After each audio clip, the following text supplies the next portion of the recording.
Hey guys, Dozer here bringing you a new video.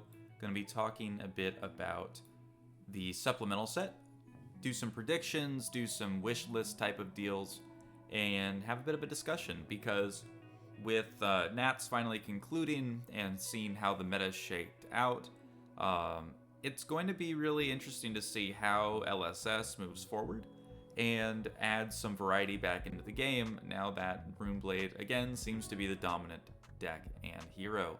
So, why is that? Well, if you haven't known or if you haven't noticed, Runeblade has been dominating the meta ever since Chain was released. Chain was the dominant deck for many months, and once Seeds of Agony was banned, they released Tales of Aria, and of course, the Runeblade from that set has now become the dominant deck again. Now, there is some validity to the fact that maybe someone can build a deck to counter that, and we can go into a more healthy meta, but Briar throwing every zero-cost red generic into her deck isn't really Runeblade as much as it is just the most equipped character to abuse the most efficient cards in the game, that being one card for 4 damage go-agains, which outvalues any blocking strategy, especially when you attach on hit effects such as plunder runs, or when you have very disgusting arcane mix damage like from Rosetta Thorn for 1 resource, or from Ball Lightning amplifying arcane ahead of time. So for our purposes in this video, I really wanted to talk about some theory crafting, or some predictions and some wish list items to try and get some discussion going for the new set and try and figure out if LSS can print anything that's going to help shake up the meta and dethrone Runeblade from its place of dominance, hopefully without banning any cards. Obviously we don't want to be banning cards in this game, but if that's the only option they leave us with, then that's what has to be done, like with Seeds. So if we look here, and we look at across every different set, it's no mystery why Runeblade is so strong. Runeblade has had the most support of any class. They have had 4 straight sets of support ever since their creation or release to the public. And that being obviously Arcane Rising, Crucible of War, Monarch, and now Aria. Runeblade has had more options printed than any other class in the game. So it's no wonder that they have, with all these options and all the generics that have been printed, they've been able to be dominant in the meta, compared to classes like Warrior and Guardian, which have had 3 sets of support, that being Welcome to Wraith, Crucible, and Monarch, and Tales of Aria, respectively, as well as Brute getting 2 sets of support in Crew, well, actually 3, Welcome to Wraith, Crew, and Monarch, while classes like Wizard and Mechanologist have gotten support in 2 of the sets that have been released. Ranger's now even gotten 3 sets of support. So I say all this because Ninja, having gotten only 2 sets of support, is right there with Wizard and right there with Mechanologist, but there's one class that has only gotten 1 set of support. And of course, on this channel, that's going to be referring to our favorite class, Illusionist. So why is it a problem that Prism has only had access to 1 set of cards? Well, naturally, the innate problem is that she just has fewer options than any other character in the game to deck build. Not only does the lower card pool affect the amount of choices that she can make, especially with generics being out there and being kind of accessible to everybody, Prism has probably the lowest synergy with generic cards of any character in the game. Prism is highly reliant on stuff going to her soul with her hero ability. She's highly reliant on making use of her weapons, because both Illusionist weapons, that being Luminaris and Iris of Reality, require you to control Illusionist auras to give you any value. Obviously, Illusionist auras need to be class cards currently, and while Luminaris can give your Illusionist attacks go again, unless you're doing some cheeky play by giving a generic the Illusionist tag with Phantasmify, you're basically stuck to using only Illusionist cards in order to make Prism even function. And that's not to mention the synergy required to pull off stuff like Tome of Divinity and Genesis, where you really need to make sure you're running light and illusionist cards to get value out of those cards. So my hope for the supplemental set is that we are going to get some new tools that will allow Prism to not only have some new offensive strategies that allow her to have a bit less ceiling potentially on the damage, but have a much higher floor. Whereas currently, if Prism starts to fall behind on tempo, she really cannot recover. Prism does not have access to armor. Prism does not have access to very big tempo resetting tools. And Prism does not have the ability to protect a board state that allows her to attack with a 1-card hand. Most other characters in the game can attack with a single card hand. Obviously, that being using their weapon by pitching a card in order to swing and deal some damage. Potentially chip and threaten some damage over time if their opponent decides not to block, and that can allow the person to get back into the game, or at least do something on their turn instead of doing nothing. The problem with Prism, obviously, is that currently the only weapons she has access to are Iris of Reality and Luminaris. Both of these require you to control illusionist auras, and the only illusionist auras that currently exist either have the keyword Spectra, like our light illusionist auras, which means that they can be attacked by our opponent and destroyed, with nothing that we can really do about it. Once our opponent declares an attack on them, they are destroyed, or will attempt to destroy themselves, and while we can scrape up the pieces with Merciful Retribution, allowing those auras to go to Soul, normally we just spent 4 resources in order to lose our 1 ability to do a weapon, guaranteed. Also, we have, of course, our Spectral Shield tokens, which are also illusionist auras, and the thing about those is that if we take any damage, they're destroyed. Now, we can do the tank Prism game plan, and we can protect our shields, and we can try and put our opponent into a situation where they want to attack our Spectras, leaving our shields alive, or vice versa. But really, the nature of these weapons makes it so that currently Luminaris is the only one you can even get value out of. Having the 0-cost attack, even for 1 damage, is really valuable when you can give everything go again, and you can build up those big walls of shields, because unless you control the board and protect all of your shields, or you have just 1 shield left and you can poke with it on your turn, you're really not going to be able to get much value out of Luminaris, unless it's also affecting your attack actions. If we take a look at Iris of Reality is currently basically unplayable in Prism. For starters, you have to control an illusionist aura on your turn to swing with the weapon. The problem is that, again, if we are protecting our auras, such as our Spectral Shields, we're having to pay cards out of our hand to do that, which means we're blocking, which means we're having fewer or 0 cards in our hand. If we don't have cards in our hand, we can't use Iris of Reality because it costs 3 to attack with an aura for 4 and then go again. The other problem here, obviously, is that even if we manage to keep 1 shield alive and have 1 card in our hand, a lot of the value of our attack goes into the go again that we're not making use of. Because obviously, if we only have the 1 card in hand, we pitch it, now that go again is wasted on our turn. So Iris of Reality is not irredeemable. In fact, I think Iris of Reality could easily be made very viable and could be a very meaningful deck building choice and sideboarding option for Prism. And let me tell you how that would kind of happen. So the card I envision would be something akin to well, the first thing that we have to look at is, what does Prism need? Prism needs auras in order to use her weapons. Prism also needs the ability to attack without her offense being destroyed / reset. And this is in the case of phantasms, as well as losing auras and having nothing left to attack with.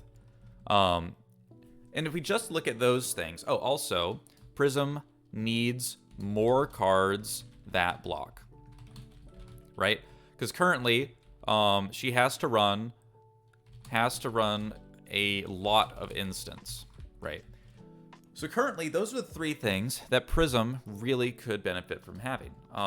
Again, you currently have a situation where anytime you try and mount an offense, your opponent can basically destroy it. It's effectively ARG smashing items for Mechanologist. I mean, the amount of setup you can do, while yes, it becomes strong very quickly, can be very frustrating in matchups where you have zero potential to set up, such as against Briar, where Briar has all this mixed damage, and her efficiency allows her to attack you in the face, and then clear your aura at the end of the turn, and since all of your Spectras cost 4 resources, there's really no chance for you to ever mount a comeback, unless you just try and race with Heralds, which also doesn't work because Heralds obviously get shattered with the Phantasm, with all of the 6+ attack cards that they can run, and if you ever fall behind like that, they're just going to outrace you down because the deck is just all gas. So, assuming that LSS does not ban Rosetta Thorn, assuming LSS does not really hit Briar with a lot of balance changes, here's what I think they could do in order to make Iris of Reality playable, solve some of these issues that Prism has, while giving Prism some new deck diversity by allowing her to build in multiple ways, making use of more weapons than just Luminars. Although you could still use Luminars, and that would be very interesting. So the first thing they need to do is to make action auras that are illusionist auras. What would that look like? Well, it would block, for one, such as if we look at something like the original auras that were kind of in the game, such as Chains of Eminence. So Chains of Eminence is a great example. It's an aura, it's an action to play it, so it blocks. It pitches for some value, it has go again, and it costs 0 in this case. And normally auras like this will destroy themselves at the beginning of your action phase. Think about Bravo's auras such as his Seismic Surge tokens, or think about things such as Emerging Dominance or Emerging Avalanche, some of these new cards from Arias, such as those, where the aura only sticks around really for one turn, but eventually it will destroy itself and give you some benefit in the meantime. Sort of like a ongoing effect. Now, Chains of Eminence is currently not a very playable card. It doesn't really do anything, but as an example of an aura, if we had this as an illusionist card, such as, even if it was a 0-cost illusionist aura that blocked 2 and pitched red and had some minor effect and destroyed itself the next turn, you would be able to pitch a blue card in order to swing it with it using your Iris of Reality. Or you could swing with it for 1 damage by using your Luminaris. So this design space really opens things up, because if we're able to make action orders that are also illusionist naturally, we'll be able to have a lot more options for blocking, while also allowing for Iris of Reality and Luminaris to have new targets to attack with, rather than just Spectras and just Spectral Shields.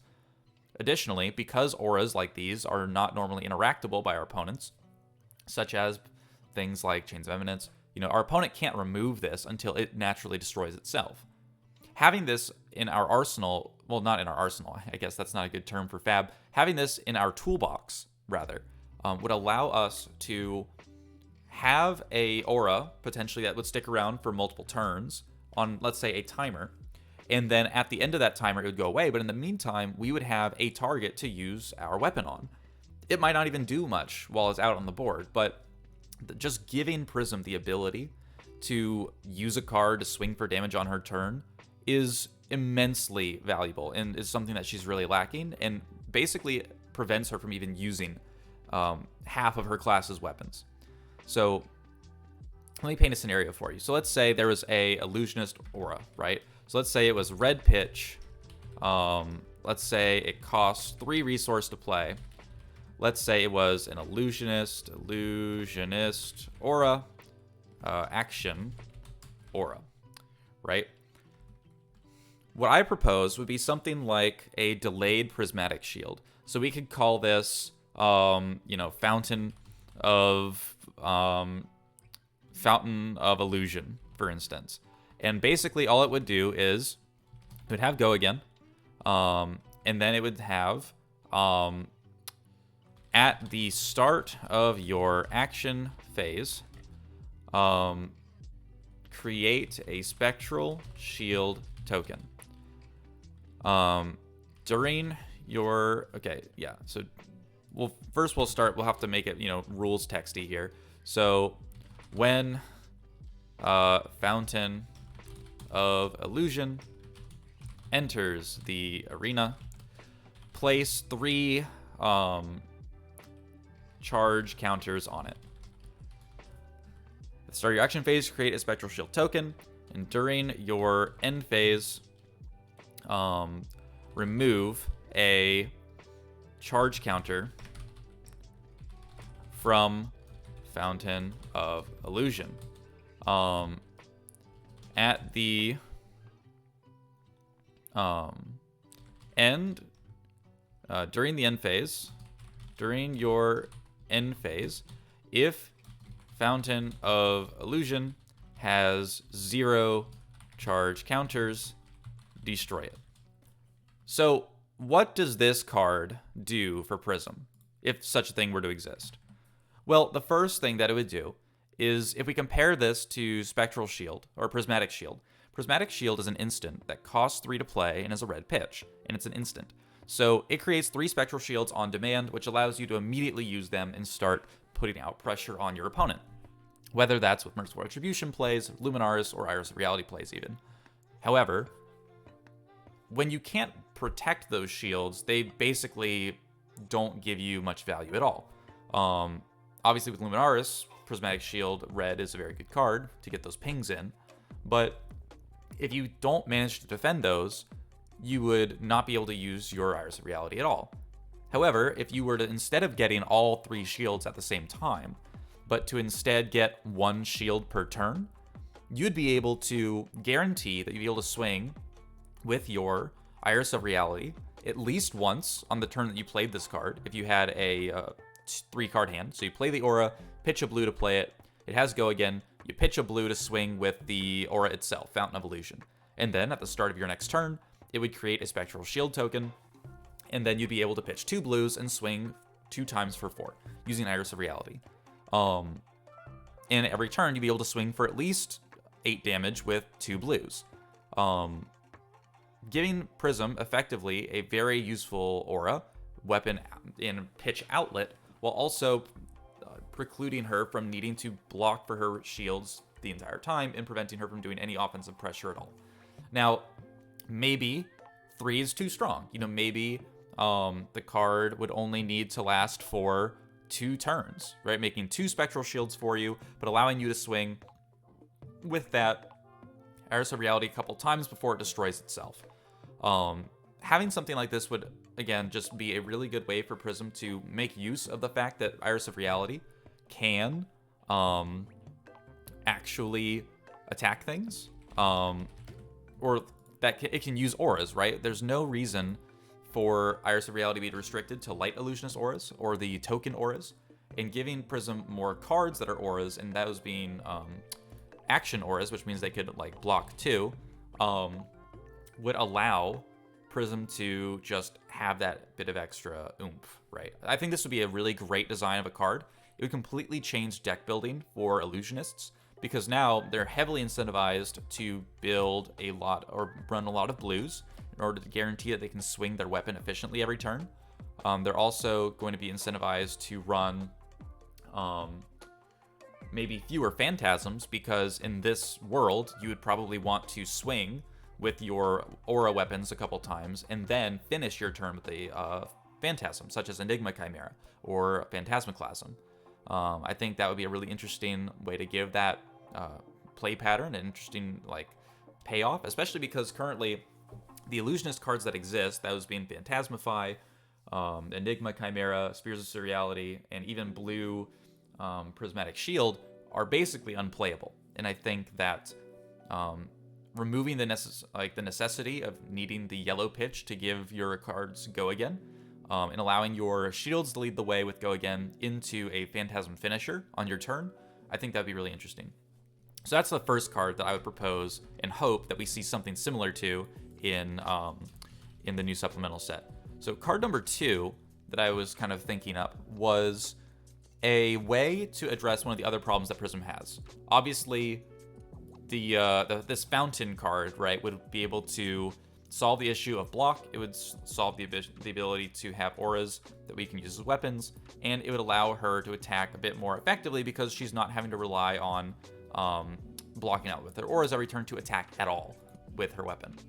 So one of the other things that I think would be very interesting for Prism to have access to would be an aura, an illusionist aura that protects her other auras once. So currently we have something like Arclight Sentinel, right? Arclight Sentinel, especially for those who don't know, is a Spectra, which means it can be attacked by our opponent.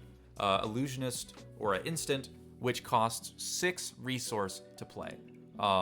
And when it comes into the arena and our opponent announces an attack, they must choose Arclight Sentinel. So this is effectively the, hey, you don't get to attack me, you don't get to attack anything, you must attack this card.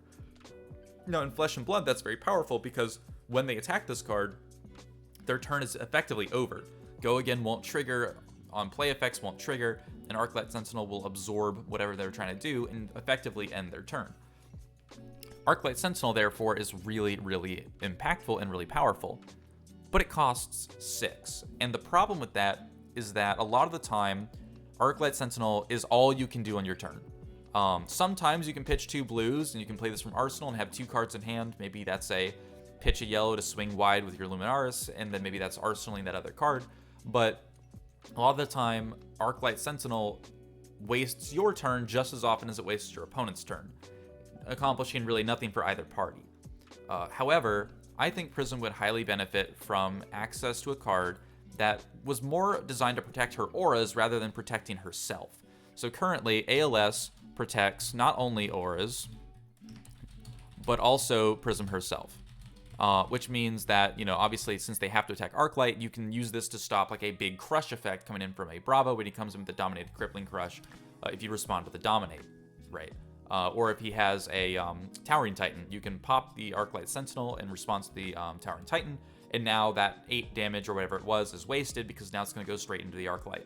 However, Prism, a lot of the time, is incentivized to use her HP as a resource in order to protect her board state, because Prism is a character that really cares about building up a board state and using it as a value engine to win over time. So if Prism had access to a card such as a Illusionist Aura or Action, Illusionist Action Aura, that costs something like, even if it costs something like 3, and then pitches red, blocks for 2, and even if it didn't have Go Again, right? It could not even have Go Again, but it could simply say, the next time an Illusionist Aura you control would be destroyed, destroy this instead. Right? And so you would be able to start to insulate your board state against someone destroying your Spectras, for instance. Like, let's say you put down an Ode to Wrath, and you really wanted to make sure that you had that Ode to Wrath. Well, you could drop this card next to it. It might be too expensive at 3 resource, but even so, you'd be able to have this card as a bulwark against your opponent breaking your stuff. And it even has the added benefit of being useful for Iris of Reality again. And you can really see where my brain's going with this, because I really do think that Iris of Reality is a really cool card and it has a lot of potential for giving us some very interesting gameplay, but currently we don't have any good targets for it. And the thing is, and a card like this would be really interesting to play with because it currently doesn't have a way to destroy itself, right? If you have no other Illusionist Auras in play, you could play this and it would sit there forever, and that would be it. So, but that's actually really interesting because now, if you forego relying on Spectral Shields at all, you forego relying on Spectra Auras entirely, and you only go for these auras and maybe some other auras that you could play, you would be able to build up a couple instances of a weapon that you could always use your Iris of Reality on. And you could really rely on that weapon that way, kind of like how Dash relies on Pistol and buffing up the Pistol. That would be really interesting to allow Prism to give up Luminaris, potentially, and would allow her to focus more on doing the Iris of Reality, maybe a third Iris of Reality, right, into a Phantasm or into a zero-cost card, like an Illuminator or something, if she really wanted to. And then she would have to decide, hey, do I even make Spectral Shields? Because if I make them and my opponent breaks them, they're also going to break my weapon outlet.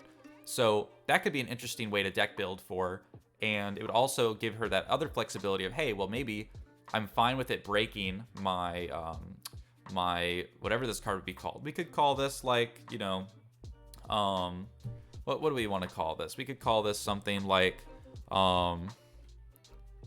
Dreamcatcher. You know, because Dreamweaver turns our Phantasms into reality. Why can't we turn our auras into reality as well? Make them a bit harder to destroy. So, you know, if we had something like this where we would be able to protect our auras on our turn. Again, this is not in response to our opponent's stuff. We'd have to play this on our turn because it's an action. But the benefit of that is now we get to use it to block. So now we are a bit less susceptible to being blown out by having zero block hands. We have the ability to turn on our Iris of Reality for the whole game if we want to.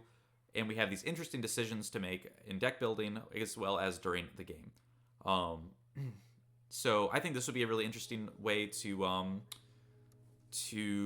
design another card that would help Prism. And then I have one more design that I think would really go and tie all this together and make Prism have a completely different world of cards accessible to her without even getting into too many cards being created. And that one is going to be the Phantasmify aura. So what does that mean? Well, Phantasmify is a card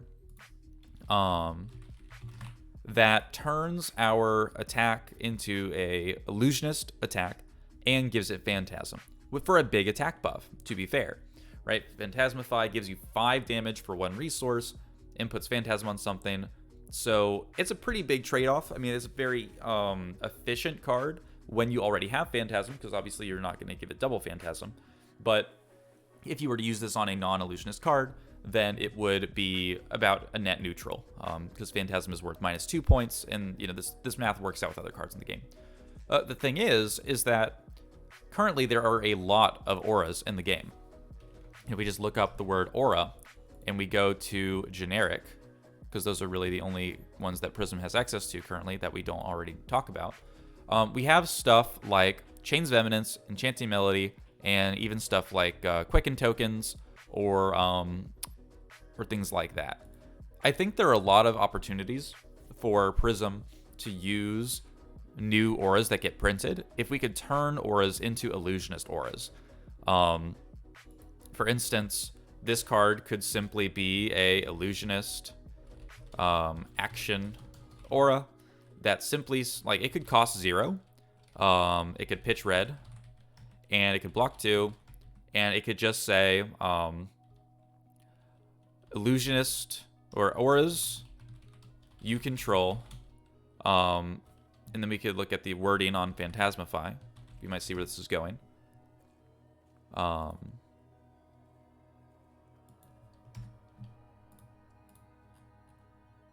There we go. In addition to its other class types, right? So we could say the same thing here. Are illusionist in addition to their other class types. So, and that's all it would say. And it might have go again. Like, we could give it go again for sure. Like, that's not a problem. So, this card would allow Prism to not only have more targets for Iris of Reality, it would allow her to use cards like Chains of Eminence, right? And use those to attack with. She could attack with Enchanting Melody. Any other auras that were printed, Prism could drop this aura, and maybe it only lasts a limited amount of time, like, you know, whatever you want to say. That's a question of balance for LSS.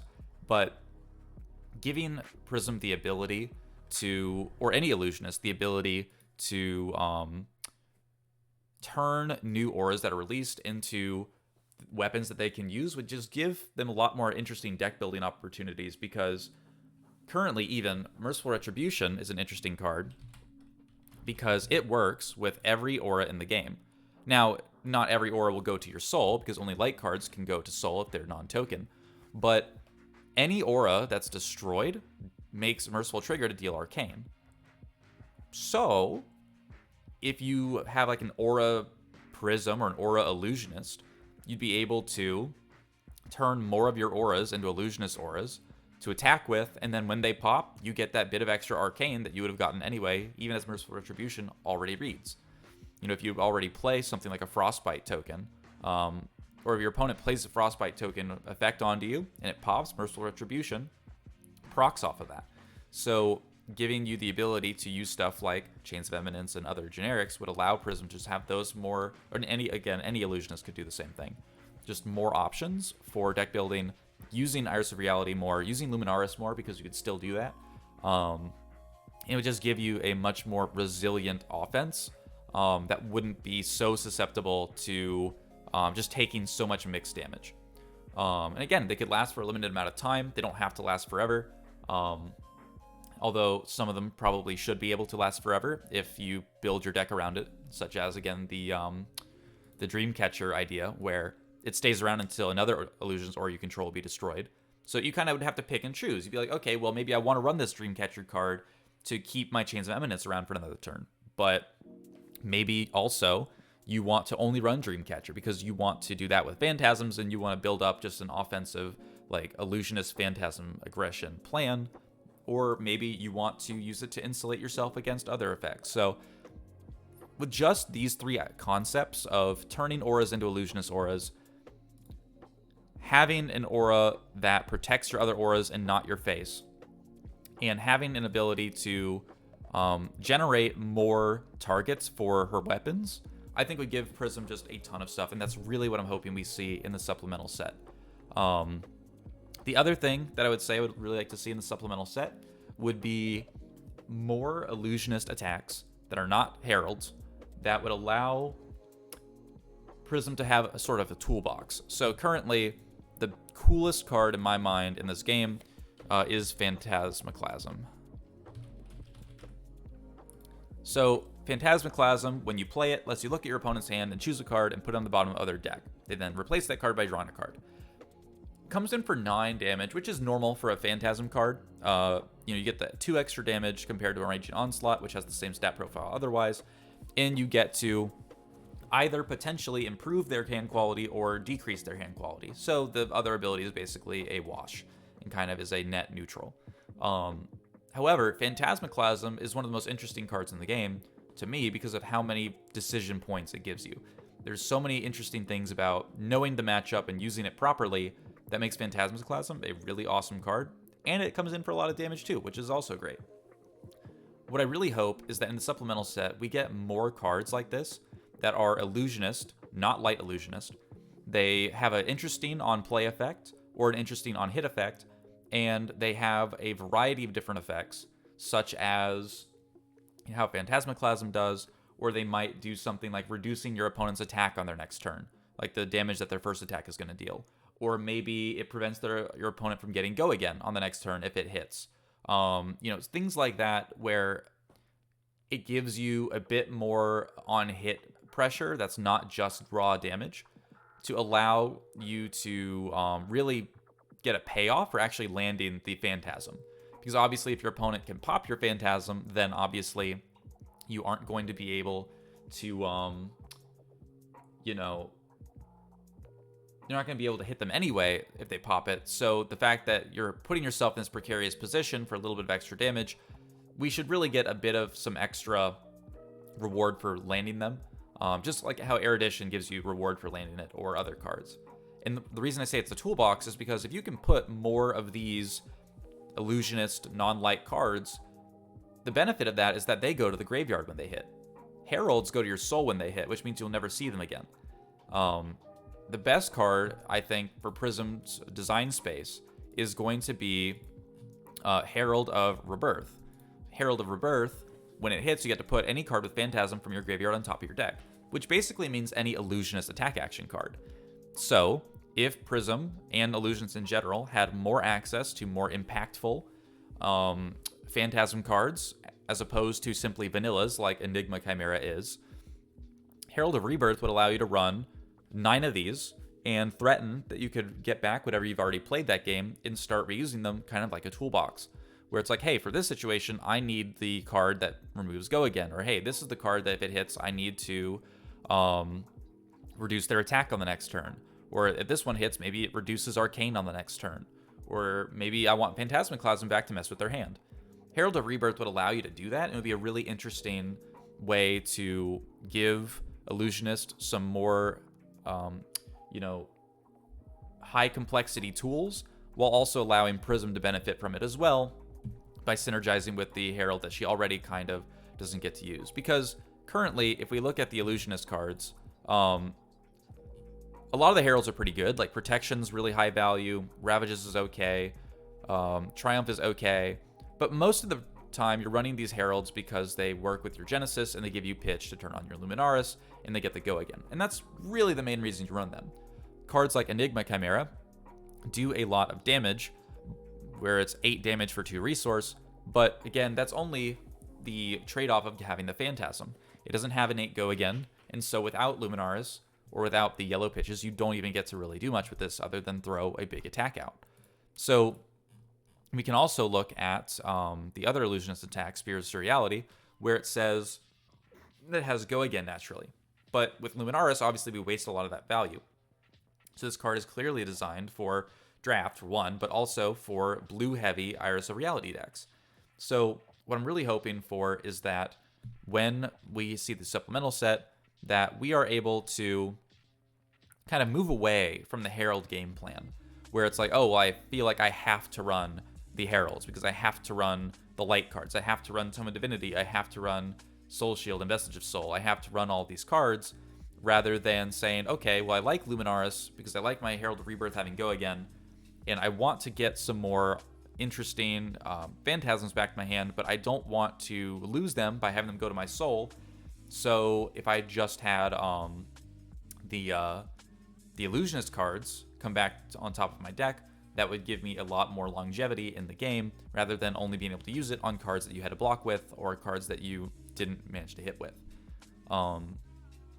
And yeah, that's about it. Like, Herald of Judgment's a great example of an Illusionist card with a very relevant on-hit effect. Matchup specific, but very powerful and a nice, solid beat stick in order to use to fill out any deck that you might be wanting to run it in. So that's about all I really had here. I don't think they have to give Prism that many cards to really shake up what she's allowed to run. I think if they gave her 3 attack actions, maybe 2 or 3 action auras, and maybe 1 more instant, maybe one more Spectra Light Illusionist aura, and maybe they gave her some Light Illusionist non-attack actions, sort of like how we have Phantasmify, but maybe we could make a Light Illusionist card, or even if it's just a light non-attack action that she could run, I think would be very interesting. And yeah, I think they could do a lot of work for her with only giving her about 9 or 10 cards. So hopefully we see something like that. Oh, and by the way, in case you were wondering, all these cards, I think you can make them Majestics or limit the colors. Like, obviously, turning your other stuff into Illusionist auras would be something you would only want to have 3 of in your deck. Maybe, the Destruction thing is only something you want to have 3 of in your deck. But you could have multiple colors of the one that makes Spectral Shields. I think that would be totally fine. Where, it gets fewer charge counters based on the pitch. So maybe the blue only lasts 1 turn, the yellow lasts 2, red lasts 3. That could be really interesting. Yeah, and then you could give Prism a couple rares and commons or whatever, like non-attack actions that buff stuff or that help her, protect herself. And then you give her some of the auras as like the Majestics that kind of slot in as the 3 copies of a card instead of 9 copies of a card, and then we'd be able to see some pretty cool stuff. So thanks for coming down this rabbit hole with me. I really enjoyed bringing you guys kind of what I've been thinking of and what I've been hoping for in the new set. If you have things that you would like to see in the new set, let me know in the comments. I'd love to read it and kind of have a discussion with you about, you know, what those cards would mean for deck building, whether or not LSS would print something like that, or just kind of enjoy talking about the wish list that we have. You know, what do you think Prism is lacking, right? I have my list, obviously, of things that I think she could use, but, you know, what are things in your testing and your playing of her have you found like, man, Prism could really use blank? So let me know in the comments, and I will see you guys in the next video.